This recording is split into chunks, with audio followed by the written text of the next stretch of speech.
Welcome back to the monorail. This is M34D. That is the Disney Deep Dive with the Daws. And I am so honored to welcome our guest back to the monorail. It's Landon, the Daws Doane. Landon, welcome back. Always fun to be coming from the M34D, a.k.a. the Fun V, on the otherwise humdrum V that is known as the Monday Morning Monorail. Yeah, you've had a couple weeks off. I hope you enjoyed your vacation. Yeah, unscheduled vacation. By the way, 2 weeks ago, I show up at what I thought was the monorail podcasting studios. Apparently, you guys moved or something. Didn't tell me what the hey. And then last week, you just big time to me. You moved to Florida for 1 week, and all of a sudden, you're too good to record your podcast segment with what I thought you considered a pretty okay friend. But You are a dear I fan. see how it is. So since you've been in Florida, I can only assume that you've already been issued the statewide jorts that you get, the welcome 4-pack of Four Loko, not a 6-pack because it's 4. And then I could only assume that a rat tail has started to grow in. Oh, yeah. No, definitely. All right.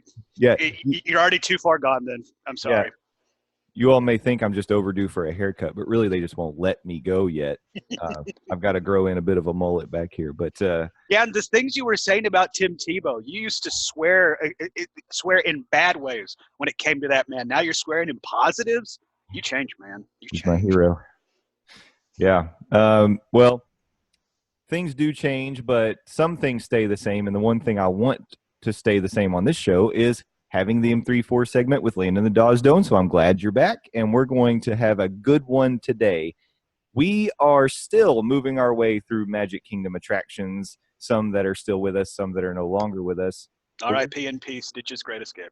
That's right, yeah. Or whatever it's called. I don't care. This one is still with us, luckily, and I don't think it's going anywhere for a very long time unless somehow you can move mountains, and I hope you can't. This one is the Big Thunder Mountain Railroad. Mm-hmm. Kind of a newish addition to the Magic Kingdom. It was built in the summer of 2012 by the fans of the Oklahoma City Thunder basketball team in hopes of keeping together their big three. Of course, I'm talking about Kevin Durant, Russell Westbrook, and James Harden. Unfortunately, a trade happened, sending Harden to the Rockets. So the fans decided to trade Big Thunder Mountain to Walt Disney World. So, I hate it for the Thunder fan base, but I think it worked out well for everybody else. Yeah, I think we all made out pretty okay. Except Russell Westbrook. That guy just seems really angry. And I would be, too, if I had to live by myself in Oklahoma City without James Harden or Kevin Durant. It would make it tough. Well, they got Paul George now. Never mind. This isn't an NBA podcast. It would probably soften the blow if he had an exciting attraction like the Big Thunder Mountain Railroad in his backyard that he could ride, which, by the way, now that I live in Orlando, it's just right there. Hashtag he alive. But you know what? It is a newer attraction to the Magic Kingdom. This was not an opening day attraction. It actually first opened up November 15th of 1980 in Frontierland. Like many of the attractions that have come before it that we've discussed, it did open in Disneyland first, but it also was not a Disneyland opening day attraction. It opened September 2nd of 1979. It replaced what was the Mine Train through Nature's Wonderland. So it was not something that Walt presided over. It was something that came later on, and but even so, it was a new idea, and it's a bit of a tip of the cap because Walt, we all know, was a train enthusiast, and so we do have the trains and another mountain for the mountain range of the Disneyland parks, and it is also. You can find a Big Thunder Mountain in a couple other parks. In Tokyo Disneyland, they have one that opened in '87, and then in Disneyland Paris. Not just on any day in July of '87. It was July the 4th, 1987. Very good point, which is, it's Tokyo, coming up on its anniversary right now. Yeah. Happy birthday. Yeah. If you celebrate birthdays, railroad coasters, I don't know.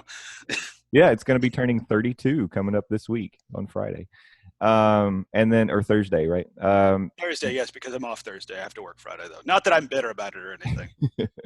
And then it opened Disneyland Paris April 12th of 1992. So that's the youngest version of the Big Thunder Mountain Railroad. But obviously a popular attraction. I think people consider it to be a classic Walt Disney World attraction, even though it's somewhat of a newcomer. It's a new classic.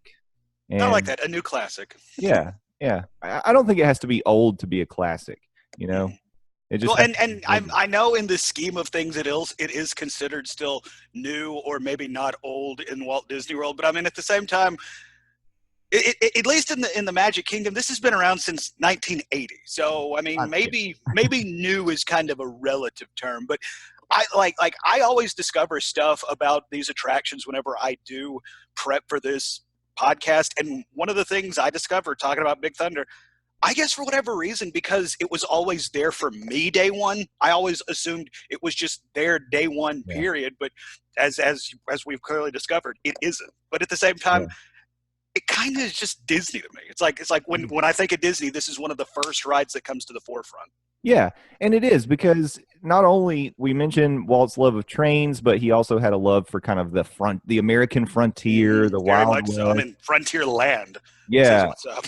yeah, exactly. And so it almost feels like something that, you know, and we'll kind of talk through the history, but it really feels like something that Walt himself would have loved to have seen open up in his park. So I think it's a very fitting attraction, and I think that nowadays you just don't get rides like this anymore. You know, I think we were having a discussion on Twitter. It was, I think, the DVC duo, Nate and Serena, asked the question, is the Seven Dwarfs Mine Train, is it considered one of the mountain range of the Magic Kingdom now? Is it a mountain? I don't think so. And first of all, it's a hill more than it is a mountain. Yeah, that's a fair point. But also, I just don't think.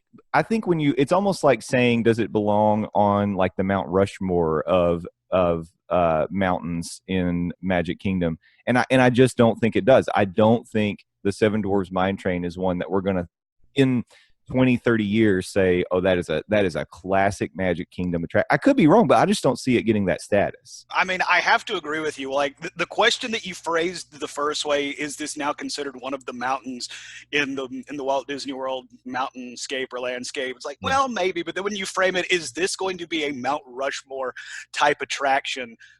Then flat out no. Yeah. Because, I mean, every other one of the mountain rides is a slam dunk, yes, this is a Mount Rushmore attraction when it comes to Walt Disney World, where it's like, I do think what you said, 20, 30 years, when Seven Dwarfs has some age on it, the biggest draw to that ride, at least in my opinion, are those animatronics inside the attraction. 20, 30 years down the line, with the way technology has been advancing so far, I'm willing to bet those attractions with those animatronics, particularly Seven Dwarfs, probably ain't going to be looking all that great. So I would have to side with you in this one. That's an interesting thought because, you know, those animatronics do look kind of cool right now, but one of the things that we are seeing a lot of is Disney use the projection faces on the animatronics, and I'm wondering if that's one of the things that's going to look dated at some point. And we're all it won't look like you ride Peter Pan. And we've talked about, why is Peter Pan still a classic? Why does Peter Pan consistently have hour-and-a-half waits for that ride? Because there's nothing that blows your mind about it today. It's just considered a classic. But when you ride it, there's something that's really nice and nostalgic about it. And I think that even though it doesn't have the most advanced animatronics, the things that you see in that ride stand the test of time. They're kind of timeless. But I do think that when you ride certain other rides, some of the effects start to feel dated after a certain period of time. And, you know, you could probably look at something like Journey into Imagination as an example of that. But so I think that'll affect Seven Dwarfs Mine Train. So, but you don't have any of that in Big Thunder Mountain. Big Thunder Mountain doesn't really have anything about it that feels dated. It has effects that feel pretty timeless, really, in my opinion. Yeah. And so, you know, as we kind of redirect the train back to the mountain that we want to talk about. Oh, is that what we're doing? Yeah. I'm rerouting. I'm switching tracks back to Big Thunder Mountain. Look at you staying on point with the gimmick. But let's describe it a little bit for those who may not know what Big Thunder Mountain is. It is a roller coaster themed after a mine train, and Disney describes it as the wildest ride in the wilderness. You got to throw in a yeehaw and then shoot your guns in the air. Pew, pew, pew. It says on the Disney website, this is a race through a haunted gold mine aboard a speeding train on a thrilling coaster-style ride. When I read that, Yeah, you're raising your hand.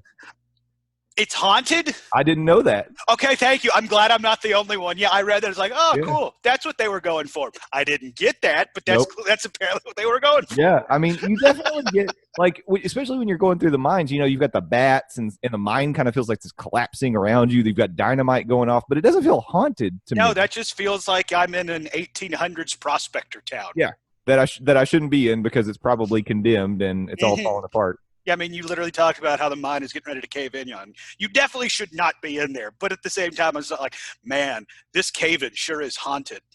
No, I never would have thought. But here's where the haunting comes in. And it was when I was reading the backstory where this really started to make sense to me. So, and the story is pretty much the same no matter what Big Thunder Mountain you're looking at, whether it's California, Tokyo, Paris, it doesn't matter. They have very similar stories. So, from Disney. Legend has it that soon after gold was first discovered during America's gold rush in the 1850s, eerie things began to occur. Trains would take off and race through the tunnels by themselves, arrive at the legendary Big Thunder Mining Company, descend into an abandoned mine shaft, and board your train. As you enter the cursed cavern, your train speeds up along the rickety track, dodge exploding dynamite and falling boulders as you swoop around turns. So this is the thing. And the town that you actually enter in Magic Kingdom is called Tumbleweed. It's the town of Tumbleweed. And that's another thing that's different between parks. But where the backstory kind of diverges even a little bit more is that there was a flash flood in Tumbleweed that affected the mine and it affected the town. And that's why when you go around, you're going to see there's like water around Big Thunder Mountain. And so that's something that is unique to the Magic Kingdom. In Disneyland, it was an earthquake that hit the town. Yeah. Okay. And yeah, so a little bit different if you're just kind of looking at the backstory. I'm not sure why they decided to go different routes. Maybe just because earthquakes are more common in California, floods are more common in Florida. Yeah, that makes sense. Yeah. But you are supposed to be kind of in the frontier, the West, so I think we all could have suspended our disbelief if they just wanted. What are you talking about? Orlando, Florida is known for being a wild, wild frontier. Just lawlessness as far as the eye can see. Yeah. I think we all would have been okay with the earthquake backstory, but whatever. Who am I? This is some fantasy imagineering again. I'm just saying, if it Fantasy were me, Imagineering, I like that. if it were me and I was Tony Baxter and Bill Watkins, I think I just would have been like, you know what, guys, let's just stick with the earthquake wherever we put it. It's a good story, and we're in the frontier. That's all you need to know. Yep, that's apparently haunted. Yeah. But yeah, okay, with your explanation and the way they laid it out, okay, sure, I guess it's haunted. Yeah, haunted question mark. Yeah. Haunted question mark. Yeah. Yeah, we'll go with it. It's the second haunted attraction in the Magic Kingdom. Along with, are there any other that incorporate spirits or ghosts or hauntings? I mean, you've got Haunted Mansion. Now we've got Big Thunder. At one point, the Enchanted Tiki Room had some sort of god that was angry. There you go. That's gods. I don't know if it's exactly the same. Well, I mean, who else is going to be handing out curses other than gods? Come on. Yeah, you're right. I agree with that. I don't know if I would, but please continue. I'm with you. I say stick to it. Yeah, but yeah, we already gave a shout out to Tony Baxter. A shout out. How about a shout out to Tony Baxter? Oh no, this segment of the monorail has been cursed. I think it has been. Yeah, hang on to your hats and glasses. But Tony Baxter and engineer Bill Watkins were the ones that designed this ride, and the concept came from Baxter's work on fellow Imagineer Mark Davis's concept of the Western River Expedition, a Western-themed pavilion at the Magic Kingdom designed to look like an enormous plateau and contain many rides, which never came to pass. So there was supposed to be a totally different plan where it was going to involve multiple attractions and it was going to look totally different. But this little piece of it is what survived. And I've heard other people talk about Disney history and say things like, at Disney, ideas never really die. They could go away and be gone for a very long time, but eventually something will bubble back up and it'll be maybe quite different than what the original concept was. But in the end, it's something similar. I think you could almost say that idea for the plateau and multiple rides within the plateau ended up coming to pass in Pandora, because that's kind of what they did with the Navi River Journey and the Flight of Passage. They're all within one big area. Yeah. Yeah. Okay. Yeah. When you lay it out that way, yeah, I could see that. Yeah. So these ideas, it doesn't matter if it was hatched by an Imagineer 40 years ago, 50 years ago, it always stays out there floating around. And eventually Disney's like, you know what? Let's do something with that. So, or if if you want to talk on Animal Kingdom and what, I guess came before Pandora, there was supposed to be Beastly Kingdom, and that idea didn't happen, but I guess Universal decided to use that same Disney thought process. Ideas are never gone. They just show up elsewhere. Hey. So Islands of Adventure says what's up. Well, Disneyland, what I was going to say about that is that Universal has snagged a few Imagineers throughout the years. Oh, yeah. I believe it's Defunct Land on YouTube. They have a really great video talking about the Beastly Kingdom, and Kevin Perger, I believe, is the guy that does it, talks about how Universal actively sought out former Imagineers specifically for the Beastly Kingdom area, and they took a lot of their ideas and put them into Islands of Adventure. So. Yeah, and who can blame them? I mean, yeah, seriously, I'd do the same thing if I was Universal. Exactly. I would try and change my name to Disney World and just change the spelling ever so slightly and go full-blown BoJack Horseman. Exactly. Yeah, so I don't blame Universal for doing it. I mean, when you're chasing the theme park giant, the leader in world theme park entertainment, I think you go snag the brand name, yeah, absolutely, that are behind it. And Universal's doing great stuff over there, but I will but I will say that it's really in recent years that they've stepped their game up in terms of, I mean, you can start with the Wizarding World, but a lot of it came from, let's pull some of those Disney guys over here and start like trying to catch up that way. If we can't beat them, steal them. Absolutely. It's like Plankton. If we're going to talk Universal, Plankton stealing the Krabby Patty formula. Sometimes you just got to go hire SpongeBob and put him in your kitchen. Man, we're like one Universal property reference away from this turning into ultimate Universal talk. Or I can break out that sounder again. That was so good. You know, like a quick sidebar, I've been working in audio and production for like a decade at this point. That was probably one of the proudest I've ever been on anything I've ever produced. That stupid Ultimate Universal sounder. I got to tell you, I listened to that thing when I was editing the podcast and putting that in. I listened to it probably 20 times, and every time I listened to it, I was laughing. I kept having to listen to it just to make sure I heard the whole thing because I was laughing so hard. It was great. You did Thank you. I appreciate that. And the funny thing about that episode, of course, that was our April Fool's episode, and I named it Ultimate Universal Talk. I never changed it, and it's one of our most downloaded episodes of all time. And the thing that gets me about that is we started it as a Universal prank for the people who were coming to hear a Walt Disney World podcast. Did it actually end up being a prank for people coming to listen to a Universal podcast?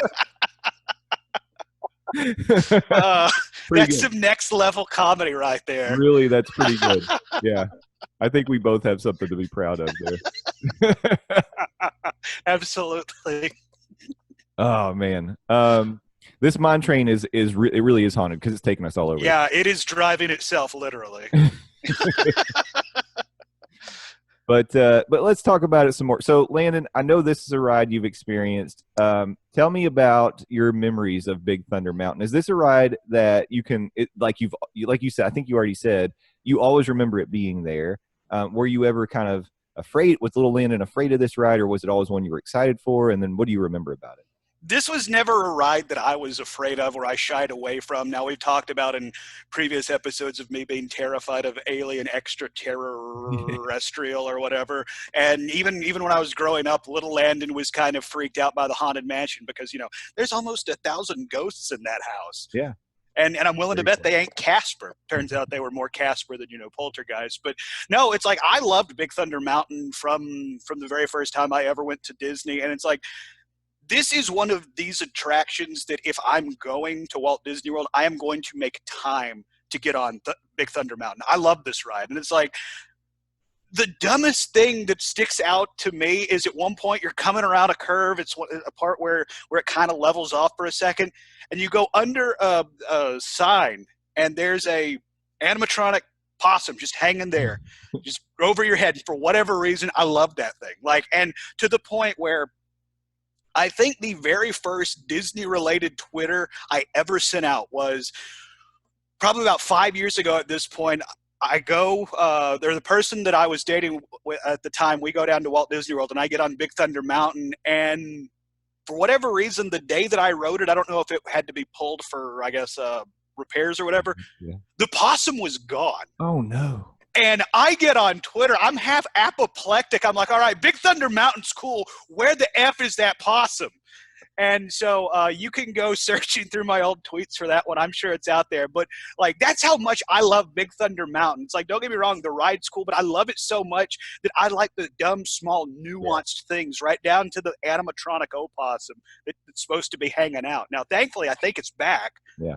I think, but still, so. I really dig this ride. Like, to me, this is a Disney 101 course. Yeah, it is. And a must-do every time. Mm-hmm. Every time. I don't care if you've ridden it once. I don't care if you've ridden it 1,000 times. You can do a couple more times. Yeah. Unless you physically can or your doctor says you're not supposed to. Then I guess maybe don't. Good point. Good point. Yeah, because it's a little rough.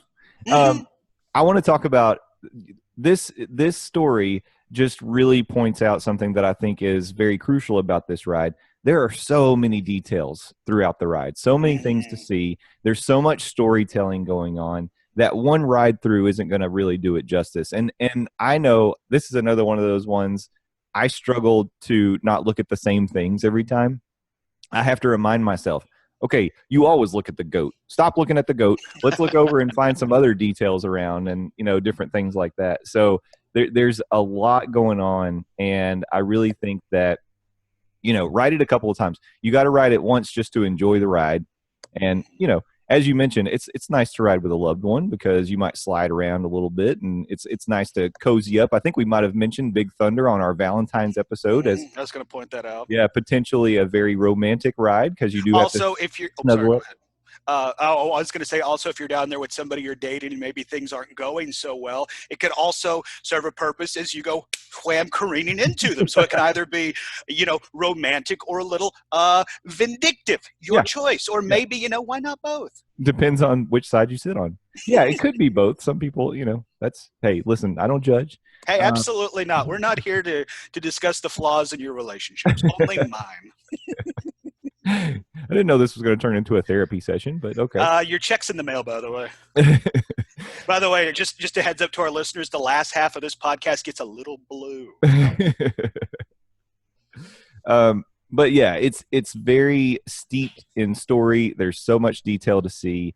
And one of the things that I think may make this ride a little more approachable than some of the others, I love the way that Disney builds roller coasters to look like they're built into the mountains so that you never have this sense of I'm way up here and there's nothing under me. The only one that really does a lot of that is Expedition Everest, and it's when you're going up. So before you reach the peak of Everest, you're actually just kind of on the lift hill. Other Walt Disney World coasters don't do that. You're pretty much. I mean, we talked about Seven Dwarfs Mine Train. The whole time you're really on the ground, and kind of. As you said, it's not mountains; it's really hills. Yeah, it's hills. But the same for Thunder Mountain. You're either on top of the mountain, like on the mountain, or you're going in the mine cave. And Space Mountain. I mean, but you're in total darkness. So I was gonna say, unless you've watched one of those videos where it's a ride through with the lights on, you really don't know what you're talking about. So you've got those, but yeah, I really like it. I think that makes it less threatening to maybe some little ones who see it and they're like, oh, it's a train. It's a train going around a mountain. It's fast and it's rumbly. One of the things you could lie and trick your kids' parents. Yeah, exactly. It's a train ride. It's not scary. One of the things I thought was pretty interesting as I was doing some research for this one was at different points in the ride, they pipe in train sounds and to make it more authentic, whistles and trains kind of humming along down the track. And I read that these sound effects are the same ones that are used in an Indiana Jones movie. Did you read that? I did not read that. In Temple of Doom, I guess, like they use the sound effects of the mine carts, and it's and I read that those are the same sound effects they use for Big Thunder Mountain. Really? I don't.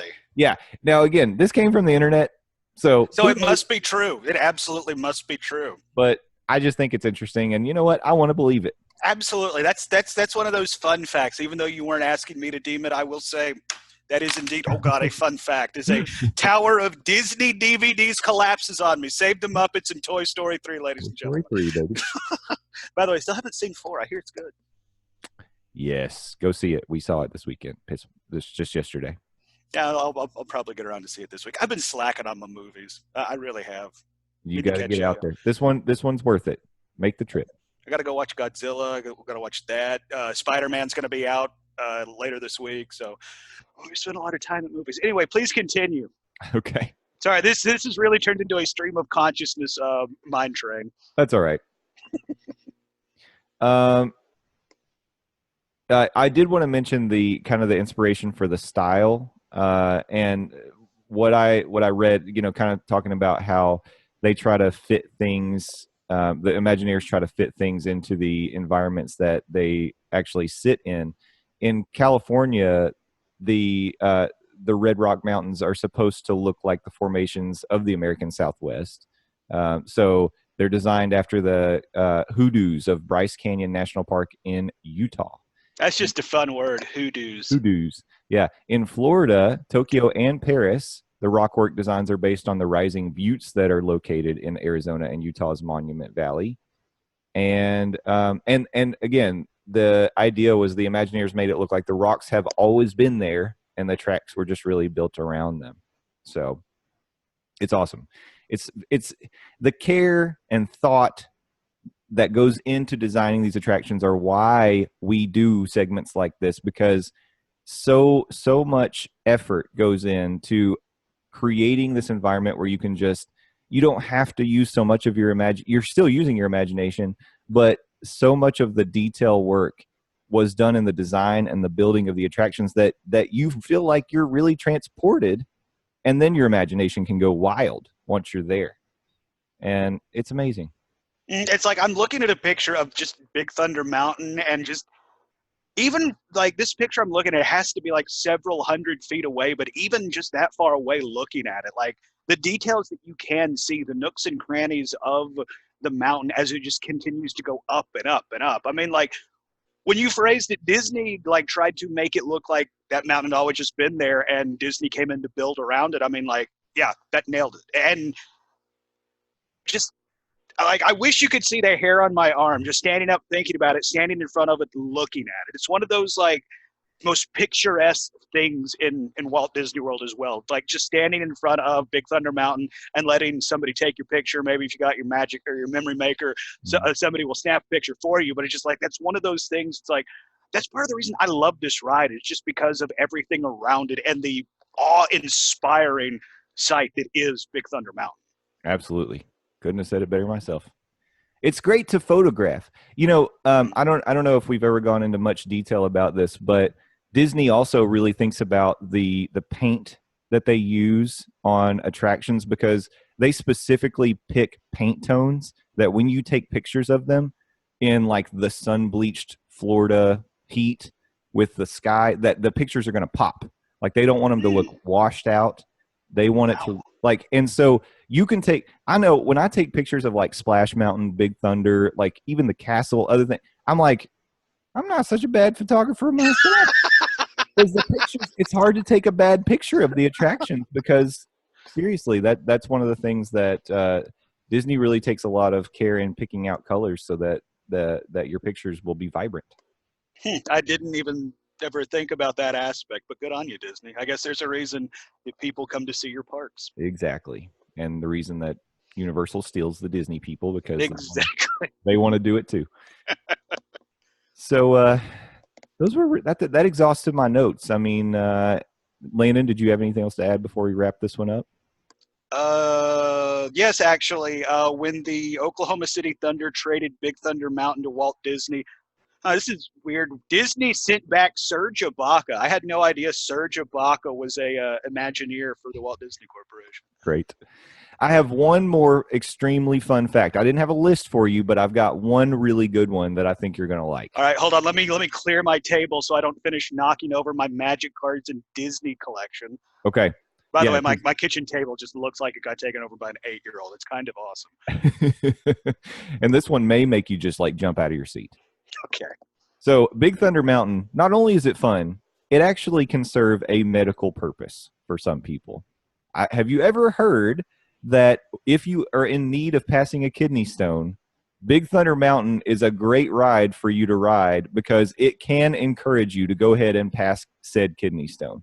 Shut up. Like, And you came very close to having to do an edit right there. I'm just going to tell you that. Like, yeah, seriously? here's the story. October 2016, the Journal of American Osteopathic Association, there was a paper written by Dr. Wartinger or Wartinger, one of the two, and he found that patients of his had passed kidney stones after riding Big Thunder Mountain Railroad, including one who passed 3 stones on 3 separate occasions. Oh, my God. 3? Yeah. Oh.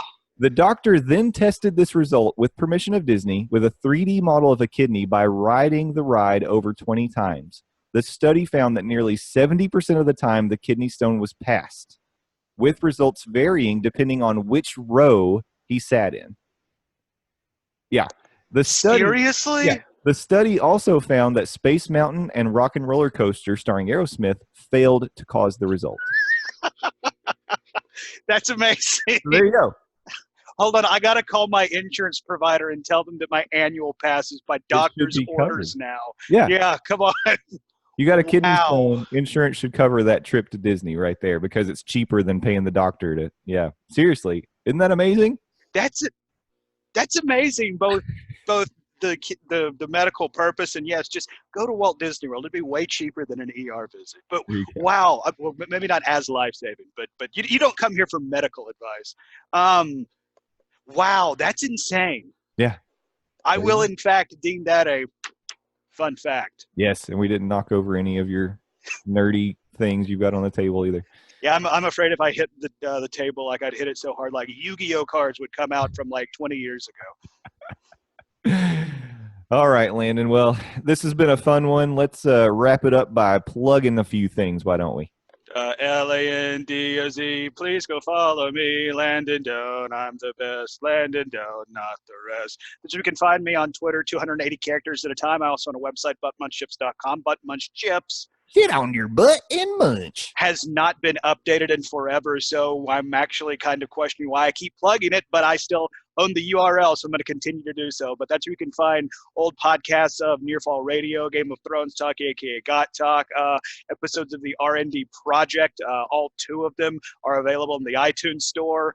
I'm going to be breaking out hashtag Dawes Does Disney next week. I will be returning to the Walt Disney World property, so I might have to put up with the monorail family for a couple days. We'll, I'm sure, get some stuff for the podcast out of that because Jay is what he likes to painfully refer to himself as a content creator. Makes everybody in the room roll his eyes. Good. No, not really. I made that part up. Oh, and I'm also on the Phil Show, newstalk987.com. That's the website. WOKI is the call letters. 6 to 10 a.m. Monday through Friday, locally here in Knoxville, Tennessee. Sorry to step on your... No, those were terrible plugs. Feel free to step all over them. But I was just going to mention, speaking of content creation, it drives my kids crazy sometimes because I feel like, I'm like, well, I'm always kind of looking for some opportunities to add things to the YouTube or to the Instagram or whatever it may be. So you may have noticed that we have a new video on the YouTube, and you can take a ride with the monorail family on the TTA People Mover. The funny thing about that video, if you listen to it, the kids are complaining. Like several times they complained to me about making the video. They're like, why are you doing this? This is supposed to just be a relaxing ride where we can just chat and have fun. I'm like, that's fine. Just do it. I'm just, and at one point you can hear me say, I'll just remove the audio from this. Don't worry. That's always the best part when you're making something and he's like, I'll just make a mental note to myself right here. We're going to do this. And then you hear it. It's like, I knew there was something I was forgetting to do. Yeah. So yes, that's fantastic. I do pretend in my spare time to be a content creator, and I enjoy doing it. But. Well, I was only making that up about how you were being insufferable doing it. I had no idea. I was actually kind of hitting close to home on that one. It's so true. It hurts. Yeah. Well, Landon, thanks again for joining me. We will see you right back here next week. Okay. Bye-bye.